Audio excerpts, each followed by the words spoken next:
হ্যাঁ জিজ্ঞেস করছে মালটা করতে আর আমরা মাল ঢাকা থেকে আনি ঢাকা আমার দোকান আছে এখানে আইস করে সকালবেলা তুলি দে বিকেলে এখান থেকে কাটিয়ে দিই এই হলো কথা। আমার কত কেজি আসে ঢাকা থেকে? 200-250 কেজি। ঢাকা কোন জায়গা থেকে? কাপ্তান বাজার, ঢাকা কাপ্তান বাজার। ঢাকা থেকে কিভাবে আসে এটা? এটা ইয়েতে আইস করা হয়। আইস করে মানে কি দিয়ে?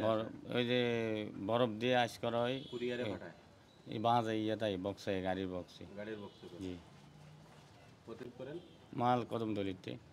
কি বাসে আসে? এই আলবরাকা গাড়ি।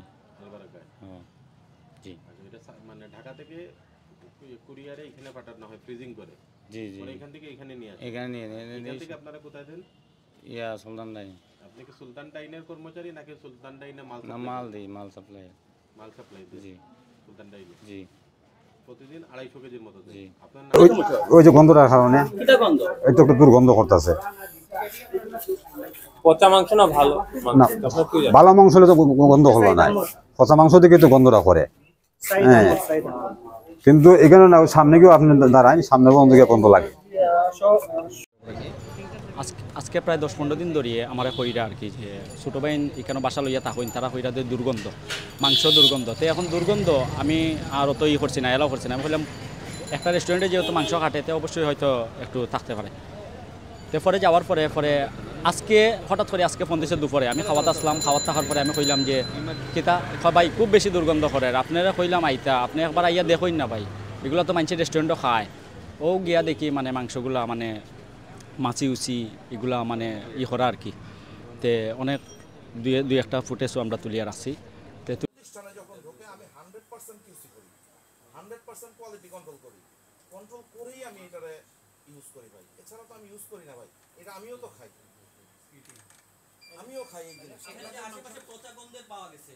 আর এটা প্রতিদিনত এলাকাবাসীও কিন্তু অভিযোগ করতেছে আর বারবারই ওরা বলতেছে যে এটা না না আপনার এখানেই যায়, আপনার প্রতিষ্ঠানেই যায় এই মাংসগুলো। এটার সাথে আমি সম্পৃক্ত না, এটার সাথে আমি জড়িত না ভাই। এই বিষয়ে দেখেন আপনাকে আমরা জড়িত বলছি না, কিন্তু আপনার এখানে যে মাংসটা যায় সেটা আপনি স্বীকার করেন।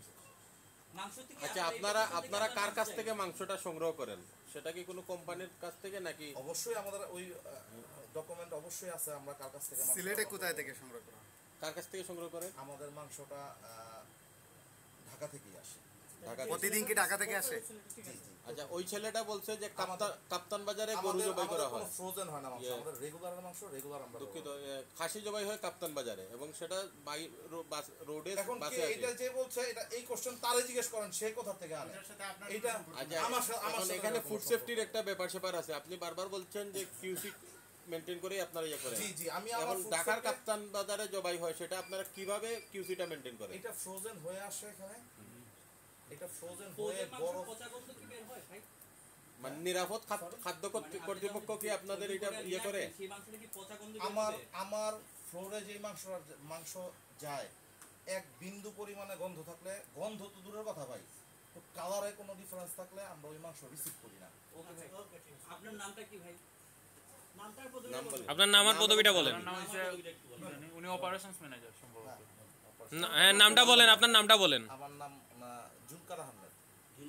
কি কালকের ব্যাপারটা এলাকায় বেশ কিছুদিন থেকে ওই বাড়ির থেকে দুর্গন্ধ বের হয়। তো আমার যখন 2-3 দিন আগে তারা জানাইছে, আমি বলছি তোমরা বাড়া দিয়ে বের করো যে জিনিসটা কি হয়েছে না হয়েছে। আজকে আমি বাসায় নাই, তারা ওই বাসায় ঢুকে তারা পাইছে বস্তাগুলো ভর্তি শুধু মাংস আর মাংস।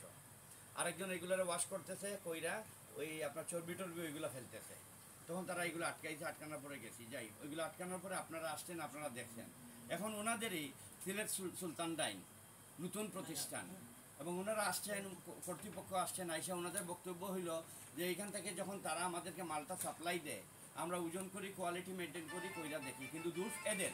এরা যখন এই চামড়াগুলো ফালায় বা ওয়াশ করে চর্বি ফালায়, যারা আছে এখানে এরা এলাকারে দূষিত করতেছে এবং এইগুলো অন্য জায়গায় ফালানোর কথা ওইখানে ফালায় দেয়, যার জন্য আশপাশ পরিবেশটা নষ্ট হয়ে গেছে। আর তারা বলতেছে যে আমরা মাপ চাচ্ছি, এলাকায় আর এরকম হবে না। আর আমাদের যদি কোয়ালিটির কোনো কিছু আপনারা সন্দেহ থাকে আপনারা দেখেন, আমরা নতুন ব্যবসায়ী সিলেটেরই কয়েকজন ইয়াং ছেলে উদ্যোগ নিয়ে সুলতান ডাইনের ব্রাঞ্চটা তারা আনছে এইখানে। আচ্ছা মামা, তাহলে এই কথা ছিল, আপনি কি তাহলে ওনার অথরিটি হয়ে কথা বলছেন? হ্যাঁ মানে আপনি ওনার অথরিটি নিচ্ছেন ওনার বক্তব্য যেটা না, সেটা ওনার বক্তব্য আপনি কেন দিবেন? কেন উনি আমার সাথে, আমি তো হইলাম মেইন। না অন দ্য রেকর্ড আপনি ওনার পক্ষে, তাহলে বলেন যে ওনার অথরিটি হয়ে আপনি কথা বলছেন, তাহলে এই বক্তব্য আমরা চালাতে উনি পারবো। যে বক্তব্য দিছে আমাকে, যে তো একই বক্তব্য তাহলে আমরা এবং আপনার কাছে উনি উনি কিন্তু বলছে যে এই মাংসগুলো নেয় না, তাহলে আপনার সাথে কেন এই নিয়ে কথা বলছে? হ্যাঁ, আমি এলাকার মুরব্বী হিসাবে জব্দ তো করছি আমি। তাহলে না, আপনি আপনার বক্তব্য দেন, ওনার পক্ষ হয়ে বক্তব্য না, যে ওনার অথরিটি হয়। বিষয়টা দুটা, একটা হচ্ছে আপনি আপনার এলাকার বিষয়ে বক্তব্য দেবেন মুরব্বী হিসেবে, একটা হচ্ছে ওনার অথরিটি হয়। যেমন মানুষ মারা গেলে যে মারা যায় তার ভাইয়ে বলে আমার ভাইয়ের কাছে যদি টাকা পাও, তার অথরিটি হয়ে বক্তব্য দেয়। দুই রকমের বক্তব্য, কারণ আপনি বক্তব্য দেন। উনি যে স্টেটমেন্ট দিছে সেটা আমি আপনাদের কাছে বয়ান দিলাম। ওনার কথা